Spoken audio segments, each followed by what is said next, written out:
damay xool amoon seetlu ne amoon na ay fiir yoo xam ne mi ngi ci réew mi bu ñu moytuwul bu ñu tegee suñu tànk fii danañu jàpp mooy constitution bi fi nekkoon ñu bàyyi ko muy dox ñu dugg ci biir maanaam dàll yi nga xam ne moom lañ fi bàyyi ñu sol dàll yi boobu yi fi nekk ñu sol ko ba nga xam ne suñu président de la république dafa dem ba jël attitude bi nga xam ne boo ko xoolee wutiwul ak Senghor daan def wutiwul ak na Abdou Diouf daan def wutiwul ak na Abdoulaye Wade daan def ñu wutiwul Macky daan def ma xool man ñi ma daan jege dem naan ne kii en tout cas bu ñu moytuwul système yi ñoo xeex danañu jàpp comme fii dinañ jàpp ba ñu doxal nañ système bi daan doxalee loolu mooy li xew léegi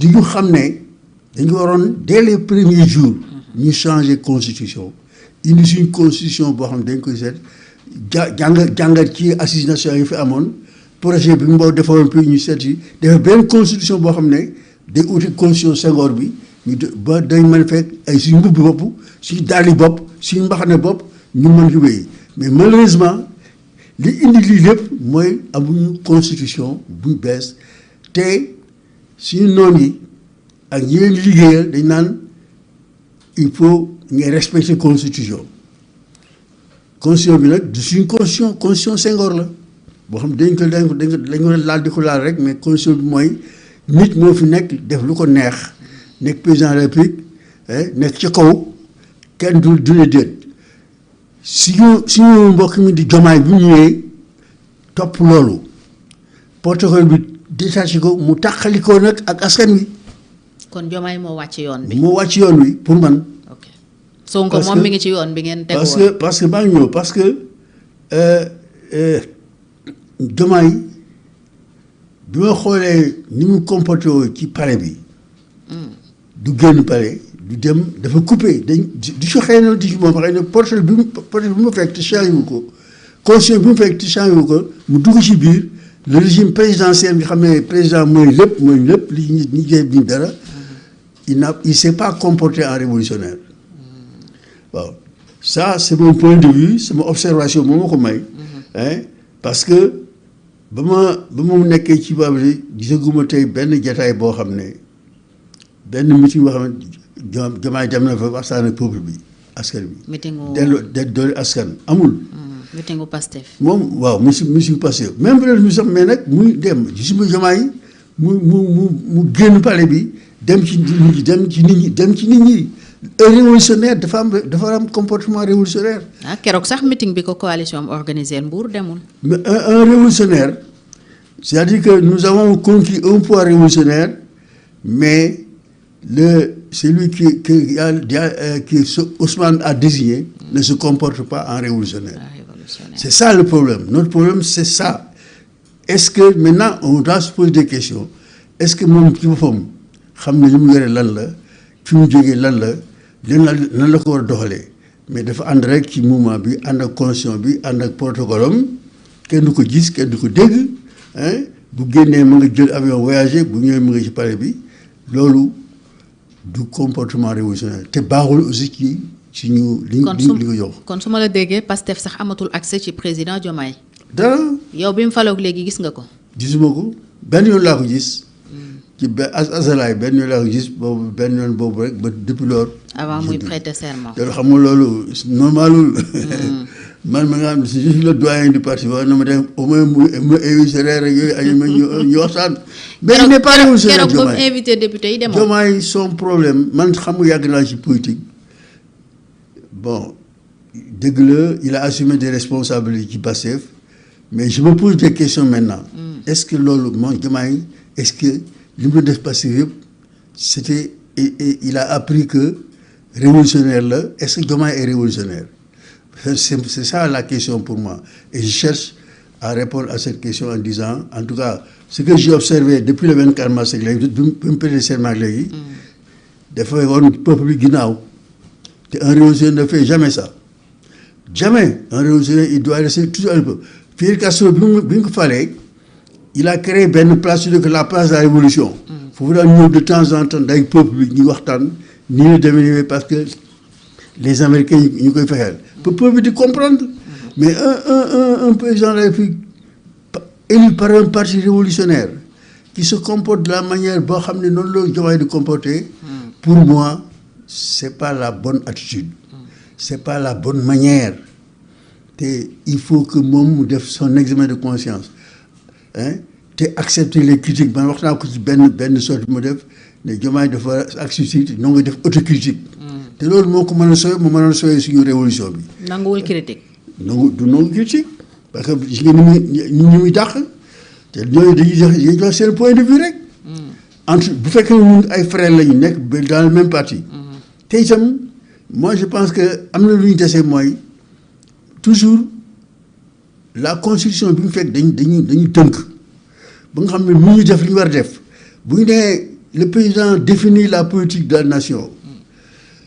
kooku ça ne va pas avec un parti révolutionnaire parce que la politique de la nation on doit en débattre dafa am ay débat au sein du parti ñu def ba ñu génne ay conclusions mu dem appliquer ko mu dem enfin mais loolu amul Diomaye bu mu ñëwee démissionné de son poste de secrétaire général ne mais kii mi au-dessus de la mêlée et cetera et puis il tient des propos yoo xam ne doo koy xam ne man vraiment je suis inquiet parce que attitude bi mu am en tant que locomotive parce que mooy président de la République bu ma ko jege woon du am boobu attitude donc yóbbu ci nit ñi léeg-léeg mu dem wàcc Sandaga wala léeg-léeg mu wàcc marché HLM guddi mu dem ci nit kii et cetera loolu et puis ensuite am benn place boo xam ne obélisque wala muy def ay tournée ci kii bi mais suñu ñooñu nag boo leen dégloo doo def li nga def parce que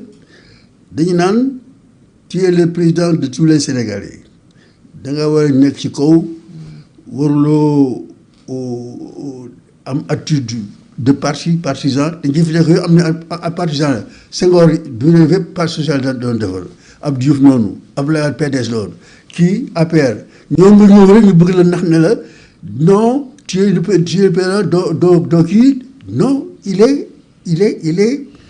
a été jusqu'au 24 mars Pastef da ko war a revendiquer. il le revendique pourtant di ko doxal interview bu di ko doxal non seulement wax na ne ci Pastef la bokk mais fàttali na. na ko doxal parce que Pastef dafa am muy doxee. et le président de Pastef devant les députés donc face la représentation nationale nee na il est le gardien de la révolution. donc koo xam ne moom c'est un révolutionnaire il est dans la révolution mais il est dans une situation boo xam ne très compliquée parce que ki ko waroon jàppale ñu nekk un tandem moi je dis que il doit vraiment faire son autocritique. Diomaye waaw Diomaye d'accord dinañ ñëwaat ci loolu yaa ngi wax sànq ne da ngeen waroon changer constitution bi ngeen yegsee au pouvoir yan changement ngeen waroon def impérativement pour mën a jiite réew mi comme ni ngeen ko bëggee. mais changement yi ñu waroon def mooy def d'abord ñu jéem a seet ci le projet de constitution bu assises nationales yi. l'avant-projet de constitution bi mu defoon ci commission boobu la. ak ñun en tant que parti suñu expérience ak suñu réflexion lan lañ ci apporter pour ñu dëxañ ko ci dëxañ constitution bi boo xam ne bi day nekk en notre faveur boo xam ne bii day libérer peuple bi que peuple bi da ci gis boppam ñu dugal ci ay articles yoo xam ne peuple bi mën a poser question boo xam ne man dem ba ñu dem def référendum et cetera donc une constitution boo xam ne day adapté à la nouvelle donne. mooy ñu au nouveau système parce que comme on a installé un système ce système là devait avoir sa constitution. mais concrètement yan changement moo ci waroon am. wàññi les pouvoirs du président par exemple. oui. wàññi les pouvoirs du président. Et puis même on aurait peut-être parce qu'il y a deux régimes en matière de république. Le régime parlementaire et le régime présidentiel. Ou bien on aurait carrément promis le régime parlementaire, ou bien le semi-parlementaire, semi-présidentiel, etc. De toute façon, c'est une cuisine, on pourrait s'entendre.